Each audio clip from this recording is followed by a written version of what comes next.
Ողջույն բոլորին, շնորհակալ եմ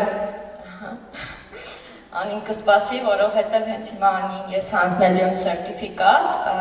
Արտաշատ քաղաքում բիզնես սեմինար վարելու համար Քնարիկ Խաչատրյանի կողմից նաև անջանստացի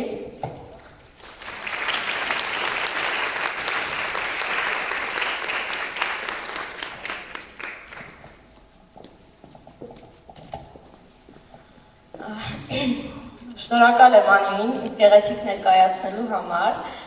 դու էլ իմ շատ սիրելին ես, նորից ողջունում եմ բոլորին և ուզում եմ ասել, որ անչափ ուրախ եմ այստեղ գտնվելու և առաջիկա մի քանի րոպեները ձեզ հետ անցկացնելու համար։ Արդեն Անին նշեց, ես Հովհաննիսյան Լուսինեն եմ, 4.5 տարի է գրեթե ունեմ իմ համագործակցությունը Faberlic Online Business պրոյեկտում, վարում եմ միջազգային բիզնես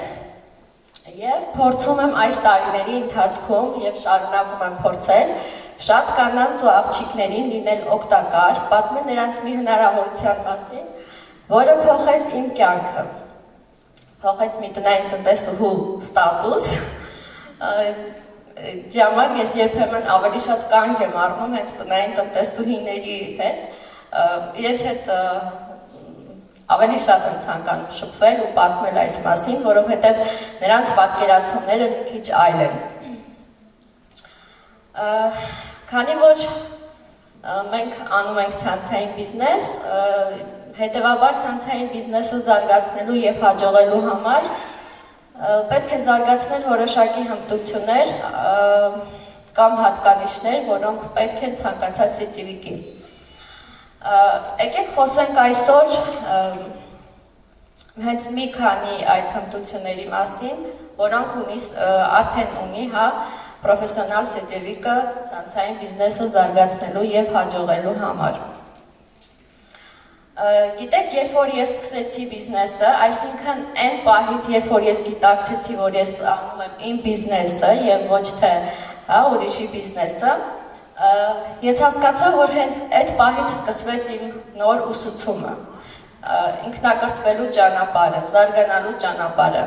Մինչ այդ ինձ թվում էր, ես ամեն ինչ գիտեմ, որովհետև ես սովորել եմ ինչ-որ,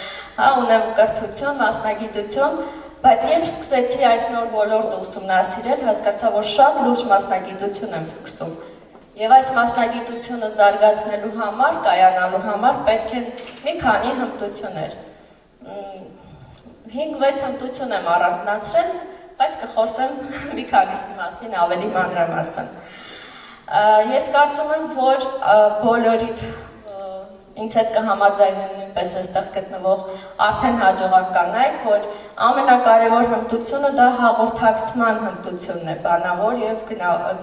բանավոր և գրավոր խոսքի հմտությունը։ Այսինքն խոսքը, Որովհետև հաղորդակցվելով մենք ինչ ենք կարողանում անել, արդեն հմուտ սիծիվիկը կարողանում է հաղորդակցման միջոցով անծանոթ մարդուն, թեկուզ ծանոթ մարդուն անձնային շփումից, անձնական շփումներից տանել դեպի գործնական շփումներ և գործնական հարաբերություններ։ Հաղորդակցման ընթացքում, այսինքն ոչ թե ընթացքում, այլ այդ զարգացման ընթացքում ուրեմն կարևորում եմ մի քանի տարեր, ուրեմն դրանք լսելու ունակությունն է, դիմացին լսելու ունակությունը, ես հիշում եմ, երբ որ ինձ իմ խորհրդատուն Քնարիկը զանգում էր, պատմում էր, ինչ-որ ինձ ուղղություններ էր ցույց տալիս, իմ մոտ հենց առաջին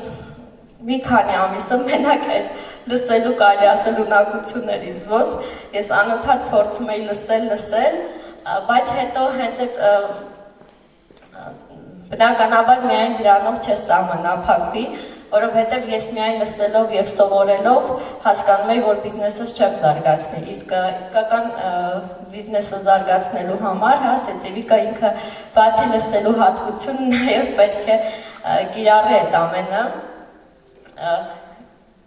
և անցնի ավելի շատ գործնականի։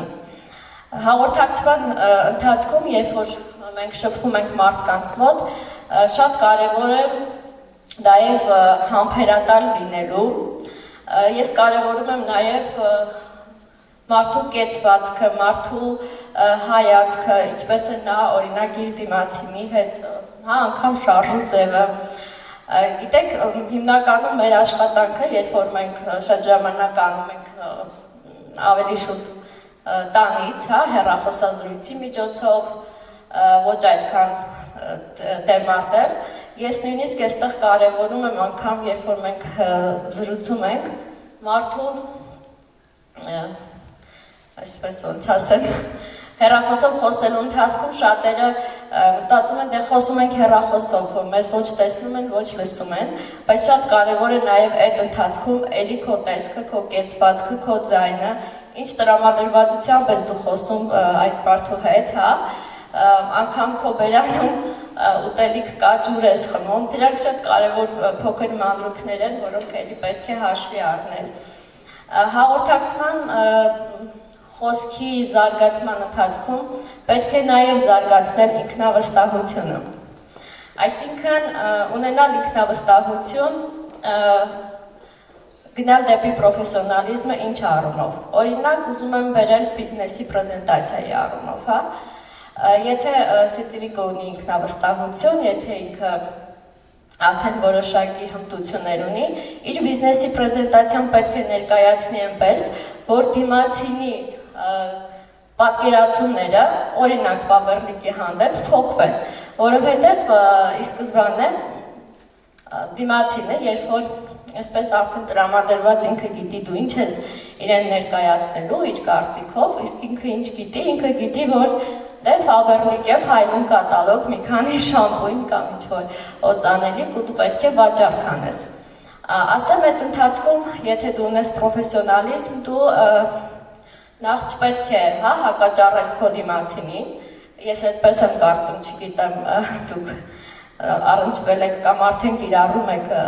այդ հմտությունները, ես միշտ համաձայնվում եմ այդ պահին, եթե անգամ պատասխանը կամ չգիտեմ մոտեցումը իմ սրտով չէ, ասում է դե Ֆաբերնիկով կատալոգներով վաճառք է, այդտեղ մի փոքր դադար է տալիս պրոֆեսիոնալ կամ հմուտ Սիցիլիկը եւ ասում է նու համաձայն եմ քեզ հետ, այո, կարելի է Ֆաբերնիկով վաճառք անել, կարելի է նաեւ կատալոգները ցույց տալ, իսկ դու վստահ ես, որ ամեն ամիս այդ վաճառքով 300,000 դրամ կամ ավելի փող կվաստակես, կամ դու վստահ ես, որ մեկ շաբաթ ոչինչ չվաճառես, քո եկամուտները կաճեն։ Եթե դու ինձ թույլ տաս եւ տրամադրես 5 րոպե ժամանակ, ես քեզ կպատմեմ մի հնարավորության մասին, որ անգամ քնածդ ժամանակ քո բանկային հաշիվը կլցվի։ Ունես այդքան ժամանակ ինձ լսելու։ Եվ կարծում եմ, որ այդպիսի, հա, նմանատիպ մոտեցումից կամ խոսակցությունից հետո դիմացինի պատկերացումները իսպառ կարելի ասել կփոխվեն եւ կունենաք հաջող գործարք։ Ես այս մասին ասելով նաեւ ուզում եմ այստեղ ավելացնել, որ թեկուզ այդ հմտությունները ինձ մոտ ի սկզբանե չի եղել, դրանք զարգացել են հենց այս ընթացքում ու շարունակում եմ զարգացնել, որովհետև կա ստատիստիկա, օրինակ մի ժամանակ ես հնարավոր է 10 հոգուց 1 հոգու հետ գործարք չկնքեի, չգրանցեի, բայց զուգահեռ դրան իմ նաստավնիկը 10-ից 8-ին գրանցում էր։ Կամ ես գրանցում էի, պատվեր չէին անում, բայց զուգահեռ դրան իմ նաստավնիկը եւ գրանցում էր եւ պատվերներ էին անում։ Մտածում էի, ասում էի ինքը տնօրենն է, ինքը շատ փող է աշխատում, մարդիկ գնում են իր հետևից։ Բնականաբար թյուր կարծիք էր ու այստեղ էլի պետք էր զարգանալ ու ավելի շատ ինքնակրթվել։ Այստեղ ուզում եմ շատ կարճ փոքր օրինակից ասել, ես ինչպես եմ աշխատել հենց իմ խոսքի զարգացման վրա, թե պետք լիքը աշխատելու տեղ ունեմ էլի, ինչքան էլ որ սովորում ես, ես ինչ էի անում, շատ լավ հիշում եմ հենց էլի իմ նաստավնիկի օգնությամբ, ասում էր կանգնիր հայելու առաջ ու շատ խոսա, տեքստը տալիս էր այնքան կարդա բարձրաձայն, միայն թե տանը կողքդ վարդ չլինի, սենյակում առանձնացի ու խոսա։ Ու ես շատ ժամանակ խոսում էի, ձայնագրում էի, ինձ տեսագրում էի, հիշում եմ նաև YouTube-ում կանալ էի բացել, փակ կանալով ինքս ինձ ուղիղ եթերներ էի անում։ Այնքան միջև որ արդեն որ իմ ձայնը ինձ տանելի էր, որովհետև սկզբում անտանելի էր։ Այդպես ասեմ այս հմտությունները իրանք շատ իրար կապված են, որովհետև սրան հաջորդում է արդեն վախերը հաղթահարելու հմտություններ, հա, երբ որ մենք զարգացնում ենք մեր խոսքը ու արդեն սկսում ենք աշխատել մեզ վրա, պարապել, մենք արդեն դրա հետ զուգահեռ հաղթահարում ենք մեր վախերը։ Եվ մի շատ այստեղ կարևոր էլի կետեր եմ նշել նպատակները կազմելու հմտությունները, բայց մենք մեր Սվետան կարծում եմ դա շատ ավելի լավ կներկայացնի իր թեման է։ Ուղղակի երկու խոսքով ասեմ, որ հատկապես ցանցային բիզնեսում շատ կարևոր է սահմանել նպատակներ, հա, դնել նպատակներ, որովհետև հենց նպատակներն են, որ մոտիվացնում են մարդուն ու առաջ են մղում։ Ժամանակի կառավարման հմտության մասին չեմ կարող չխոսել, որովհետև գիտեք, ինձ համար ժամանակի կառավարումը ես իրան շատ պարզ եմ պատկերացնում ու հենց տենց էլ իմ սկսնակ ժամանակից հենց այդպես էլ վարվել եմ։ Իմ համար ժամանակի կառավարումը դա ամենօրյա գործողությունների ճիշտ կազմակերպելն է։ Իհարկե սկսնակ ժամանակ ես դա այդքան էլ չէի պատկերացնում, որովհետև սովորական տնային տնտեսուհին ինչպես պետք է կառավարի ժամանակը, ինչպես պետք է այդ ամենը հասցնի, սովորի, ամեն դեպքում ես նորից իմ բիզնես խորհրդատուի օգնությամբ սկսեցի, կարծում եմ շուտ եմ սկսել, շուտ եմ հասկացել ինչպես կարելի է ժամանակը կառավարել, այսինքն տնային գործերի հետ համատեղել այդ ամեն ինչը եւ ուսուցումը եւ աշխատանքը առաջնորդության հմտություններ ինձ թվում է սա շատ կարևոր մի հմտություն է, որովհետեւ եթե մենք ցանցային բիզնեսում ենք ու շատ, հա, մեր շուրջ հավաքում ենք շատ մարդկանց, հետևաբար դառնում ենք նաև առաջնորդ, հա, պետք է ձևավորենք նաև առաջնորդության հմտություններ, առաջնորդի հմտություններից ամենան ինձ համար կարևորը դա կարողանալ ոգեշնչել և մոտիվացնել թիմին, միշտ շուրջը ստեղծել դրական մթնոլորտ, որ մարդիկ քո կողքը լինեն, այսինքն նաև հարկավոր է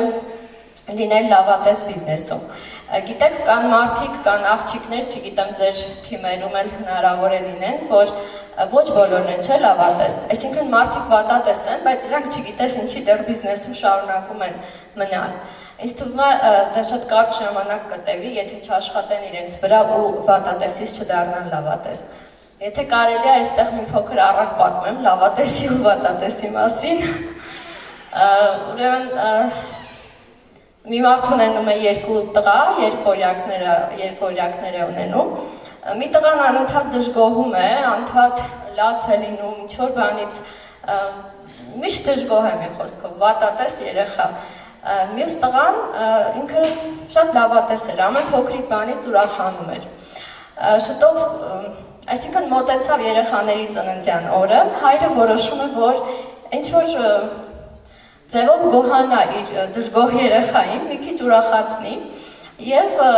երեխայի սենյակում գնած ժամանակ շատ խաղալիքներ է լցնում տուփերով,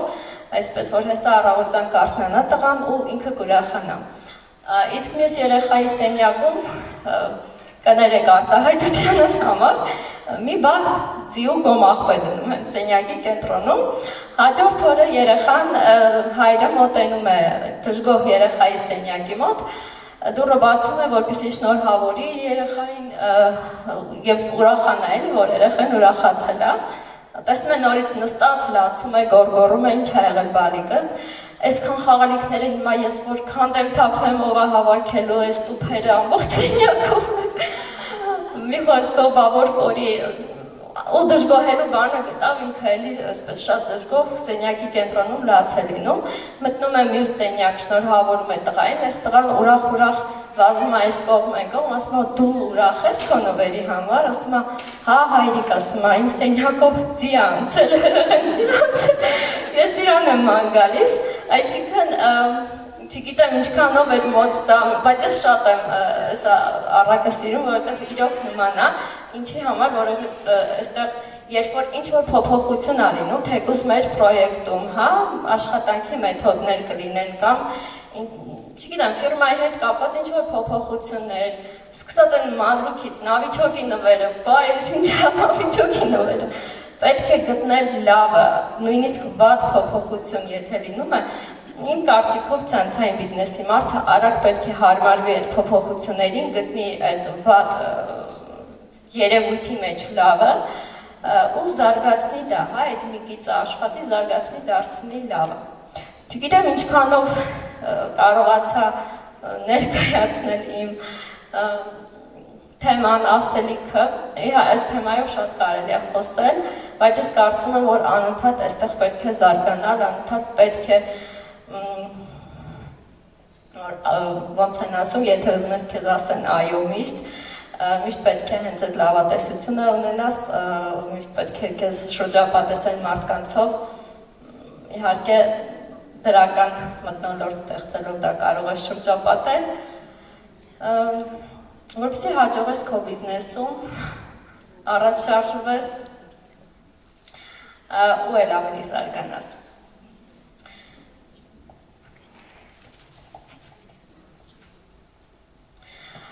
Եվ վերջում նաև խոսեցի հաջողախոսության մասին, միգուցե շատերի համար մանրուք լինի, բայց ես կարևորում եմ, որովհետև էլի սովորել եմ իմ նաստավնիկից,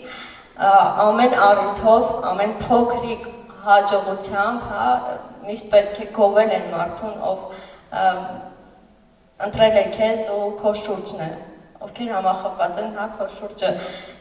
հենց այդ ունակության վրա էլ աշխատեք աղջիկներ, այսինքն մի զլացեք, եթե ինչ-որ մի փոքրիկ բան ա լինում ու դուք հենց այդ պահին կարող եք շնորհակալ լինել մարդուն կամ հաջողախոսել, ուրեմն դա արեք, մի հետաձգեք երբեք։ Եվ հիմա ուզում եմ մեծ սիրով այստեղ հրավիրել Faberlic on-line պրոյեկտում այս պահին ավագ փոխտնօրեն, շուտով ապագայում տնօրեն, մեր սիրելի Անահիտ Պապիկյանին։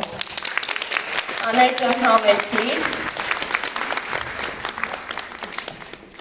Շնորհակալ եմ սիրելի Լուսինե։ Ինձ էլ պատիվատրվել սերտիֆիկատը փոխանցել Քնարի Խաչատրյանի կողմից մեր շատ սիրելի հաջողված ոսկե տնօրեն Լուսինե Հովհաննիսյանին, տարոսը ինձ Լուսինե ջան։